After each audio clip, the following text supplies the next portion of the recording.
Welcome to Historically Speaking. I'm your host, Michael Dwyer, and we are back with you for part 2 of 2 centuries of First Ladies.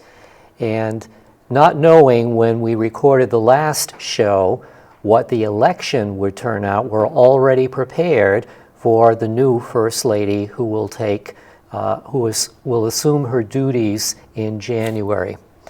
So you've seen this picture of me at MSJ with my First Lady's bulletin board, and just to point out some of the people that you see behind me, to my left is the wife of Chester Alan Arthur, and then directly over my head is the person that we are starting with today, and then as we continue off to the right, we go all the way up to Lou Henry Hoover. Edith Caro Roosevelt was the second wife of Theodore Roosevelt. And before saying a bit more about her, an important backstory.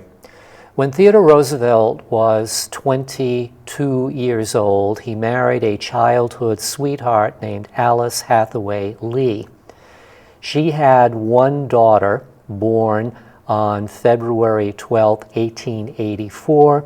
Theodore was serving as a legislator in Albany, and he received a telegram that his wife was gravely ill. So he took the train from Albany to the family home, which was a brownstone in New York City, and just about an hour later, his wife Alice died, leaving Theodore with a 2-year-old baby daughter named Alice. Theodore was so distraught by all of this, he dropped everything that he was doing and went off to the Wild West. In 1886, he married a childhood acquaintance in London, Edith Kermit Caro.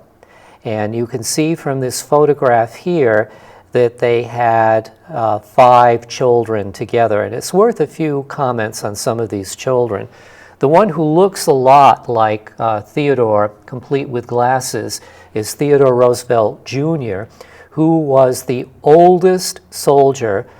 He was a brigadier general, I believe, in the Army at the time of the D-Day invasion. He survived that, but had a heart attack a month later.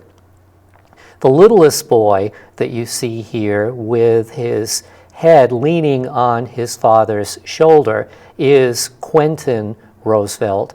And Quentin Roosevelt enlisted in World War I and was shot down in a dogfight and killed. And a lot of people believe that the death of Theodore's youngest son in battle broke his heart, and he died a short time thereafter. And the person, the young lady in the hat that you see between her brothers is Theodore's daughter, Alice Roosevelt Longworth, who lived until the early 1980s. She did not like her stepmother. What I've done with this particular series of photographs is that we have a photograph and then we contrast it with the official White House Association portrait. And again, portraits are always artistic interpretations of how people look, and this is just a beautiful portrait of Mrs. Roosevelt, well put together with the fashion of the early 20th century. Theodore Roosevelt's hand-picked successor was William Howard Taft. He married Nellie Herron in 1886. She served with him when he was governor of the Philippines. Shortly after they took residence in the White House, Mrs. Taft had a stroke, and William Howard Taft patiently taught his wife to walk again. They only were in the White House for one term. Theodore became angry at what his hand-picked successor was doing, taking various stands on policy. So what Roosevelt did is that he split the Republican Party with his Bull Moose Party platform, and as a result, the Democrats took control of the White House in 1913. Here is Mrs. Taft's White House portrait. And again, for someone who had a stroke in 1913, she lived many years later. Ellen Axton Wilson was the first wife of Woodrow Wilson. They were married in 1885. Like her husband, she was from a Virginia family, and she died the first year that Woodrow Wilson was in office. And the following year, Woodrow Wilson started courting a Washington widow, Edith Bowling Galt, who was the widow of a Washington, D.C. jeweler named Norman Galt. And the gossip columns had a field day with all of this. They were married. And part of where Edith Wilson remains a controversial figure is that she, when her husband, trying to rally support for ratification of the League of Nations, traveled to various places in the United States in support of the League of Nations, and Woodrow Wilson had a massive stroke which left him paralyzed on his right side. And it's widely believed that in that period where Wilson was shuttered from public view, it is believed that Edith acted as president. And this is, of course, before we had the Presidential Disabilities Act. Edith Bowling Galt Wilson was a descendant of Pocahontas and John Rolfe, and until much later in the 20th century, she held the record for being the longest-lived First Lady. She died in 1961 in Washington, D.C. Florence Kling Harding married Warren G. Harding in 1891. They had no children of their own, and she desperately wanted her husband to become president. We've already, in past programs, talked about some of the scandals of the Harding administration, but to be fair to Florence, we have to say that she was the first woman to vote in a presidential election in 1920. Of course, she voted for her husband, and she was the first First Lady to open the White House for public tours. And here she is in a much softer, gentler portrait.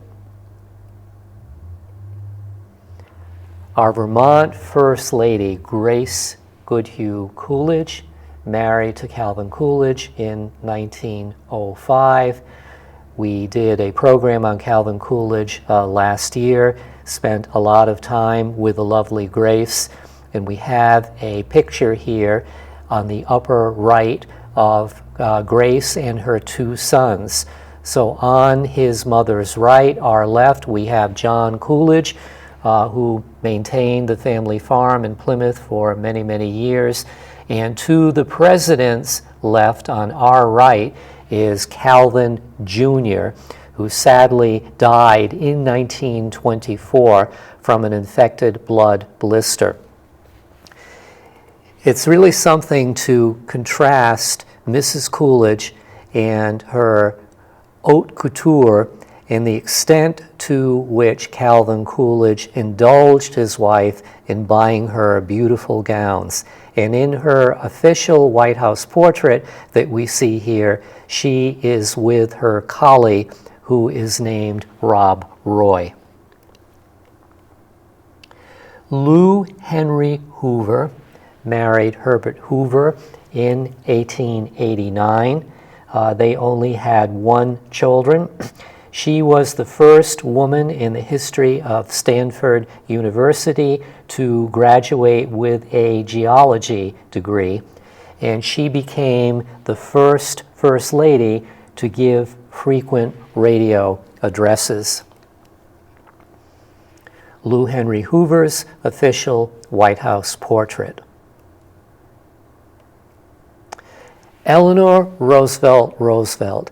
I will certainly spend a little bit more time on this First Lady because she is the only one who had a tenure of 12 years due to the fact that her husband, FDR, was elected president 4 different times.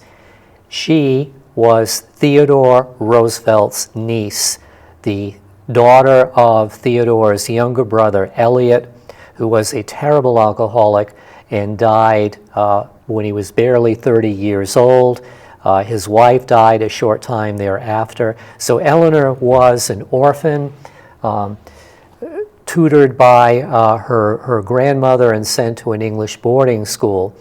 Franklin Roosevelt was a distant cousin. They attended a lot of family functions together, and we can see here a portrait of their family with their daughter Anna Eleanor at left and the 4 Roosevelt sons. And typical sometimes of high celebrity parents as they were, where they left the care of their children to governesses and nannies.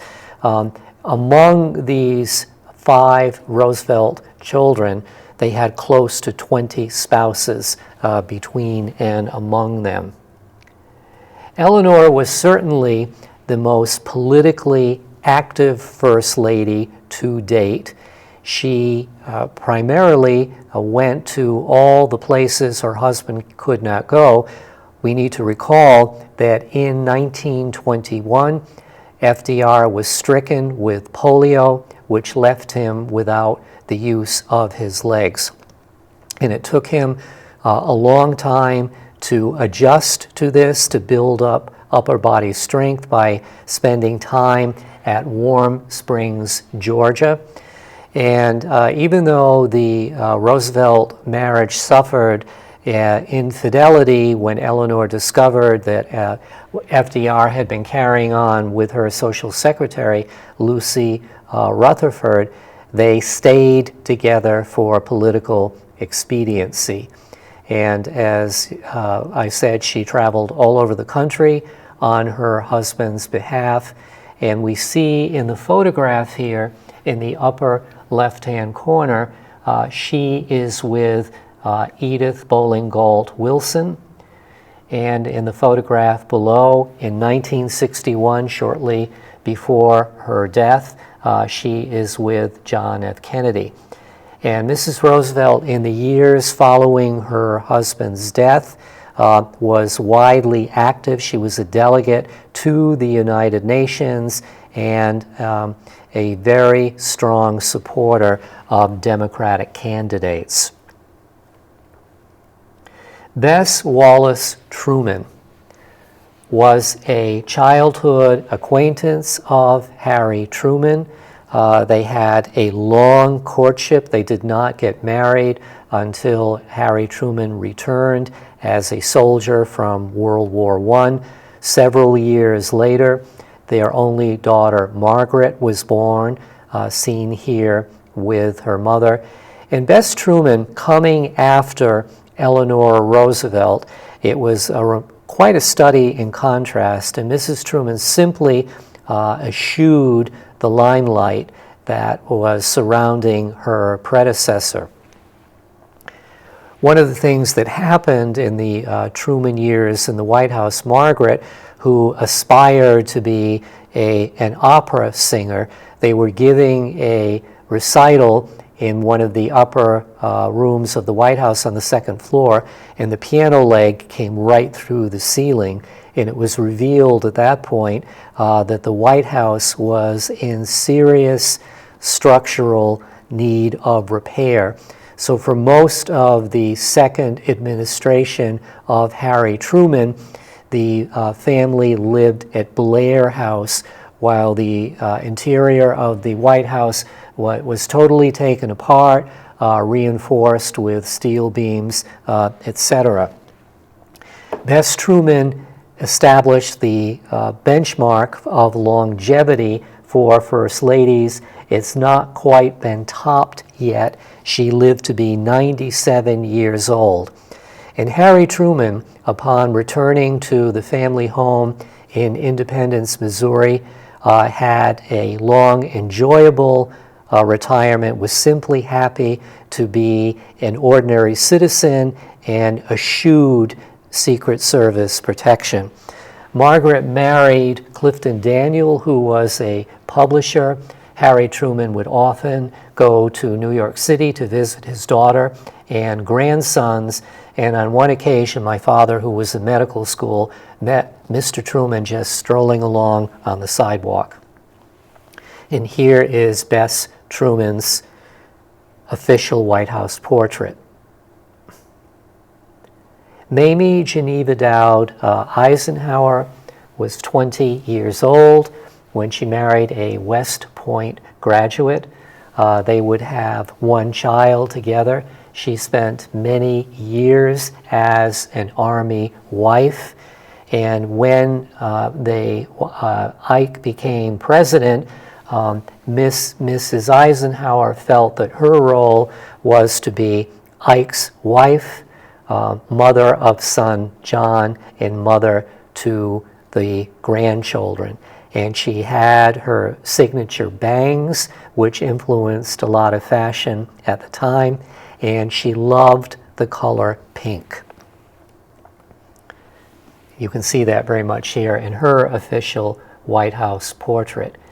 And her grandson, David, would marry Richard Nixon's daughter, Julie, and that's how the two families, which were linked politically because Richard Nixon was Eisenhower's vice president, and then they became linked through marriage.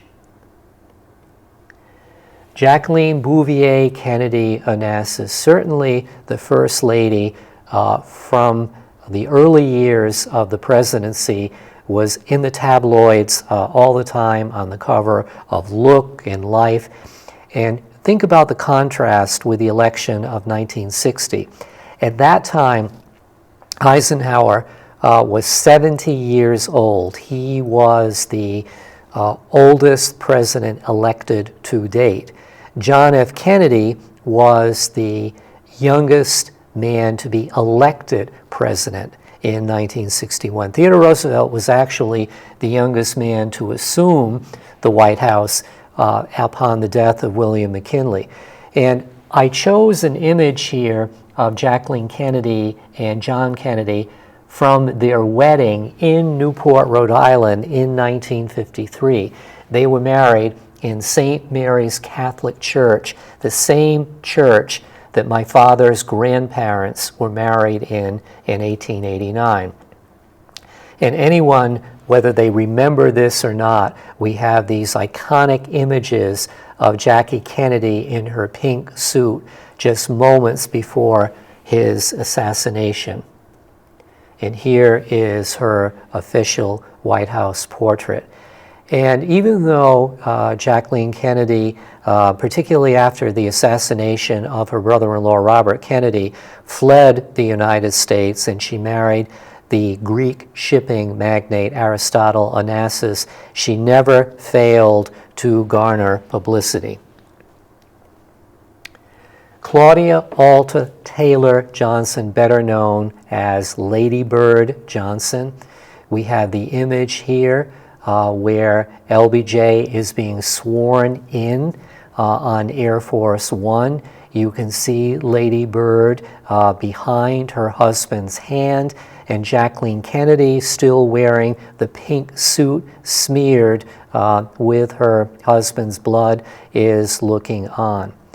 And we have a later photograph of Lady Bird Johnson with her daughter Linda and Laura Bush. And Lyndon B. Johnson died in 1973, and as you can see from her dates, Lady Bird Johnson lived on for many years and fiercely protective of her husband's legacy. Lady Bird Johnson's White House portrait with the Jefferson Memorial in the background. Thelma Catherine Pat Ryan Nixon married Richard Nixon in 1940. And here she is. I think this was on the campaign trail of 1952 with her daughters Tricia and Julie. Pat Nixon's official White House portrait. And one of the things that Pat Nixon is responsible for is establishing a lot of White House traditions, decorating, and so on. And she traveled extensively with her husband, and certainly the grand coup for foreign policy of Nixon's administration was the much publicized trip to China in 1972. Elizabeth Bloomer Warren Ford, Betty Ford, married Gerald Ford in 1948. She was his She had been previously married Gerald Ford. Here we have a picture of them later in life with George W. Bush. Betty Ford was an outspoken First Lady, strongly in support of ERA. When she had a radical mastectomy, she was very forthright in speaking out of this and not sweeping it under the carpet. And she also was very candid about her struggles with addiction and the opening of the Betty Ford Center for people to get rehabilitation from addiction. And Betty Ford also, as you can see here, had an extraordinarily long life, living well into her 90s. Betty Ford's White House portrait. Rosalind Smith Carter, wife of Jimmy Carter. Here they are on the left-hand side image, married in 1946 when Jimmy was a commissioned officer in the Navy. And Mr. Carter, as we know, is still alive, having passed the century mark. And they have the remarkable record of longevity for a presidential marriage of over 77 years. I don't know of anyone yet who could even come close to that. And Jimmy Carter, who left office in 1980, had a long and extraordinarily productive continued public life. And among one of the things that they did was working extensively in Habitat for Humanity. When Rosalind died in 2023, a lot of people very close to the Carter family thought that Mr. Carter would follow her, but so far as we know, even though he is in very frail health, he still endures, the first president to reach past the century mark. Portrait of Rosalind Carter.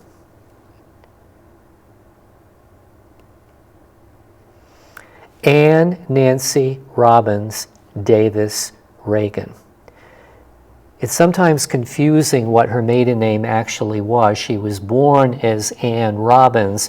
Her parents divorced. Her mother married a man named Davis, and out of the respect that she had for her stepfather, she changed her maiden name. Of course, they were Hollywood actors. They spent a lot of time in the 50s doing more commercials. I can remember one General Electric commercial that they had made. Ronald Reagan, I believe, was the first divorced man to become president of the United States. His first wife was actress Jane Wyman.